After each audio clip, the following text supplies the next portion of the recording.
الثلاثه اللي لعبهم محمد الحنفي كان احتسب ضربه جزاء لحرس الحدود في مباراه الزمالك، وحرس الحدود طبعا اللي سجل منها محمد ابراهيم هدف الزمالك.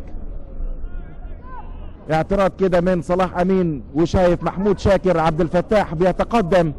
محمود شاكر يعني عبد العزيز توفيق في الظهير الايمن سجل هدف للنادي المصري في مرمى اتحاد الشرطه. محمود شاكر في مركز الظهير الايسر عايز يسجل هو كمان عشان يبقى اهداف النادي المصري كلها سجلها مدافعين. حتى الهدف الاول اللي سجل النهارده سجله محمود حمدي بالخطا في مرماه وهو مدافع طلائع الجيش.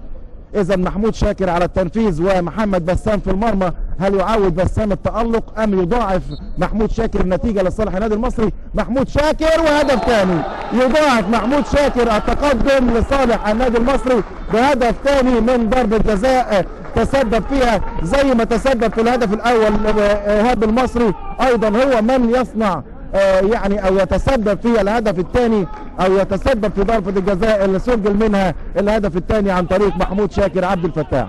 اذا ايهاب المصري هو السبب في الهدفين اللي سجلهم النادي المصري، انما هدف سجل باقدام محمود حمدي المدافع في مرماه، وهدف سجل باقدام مدافع النادي المصري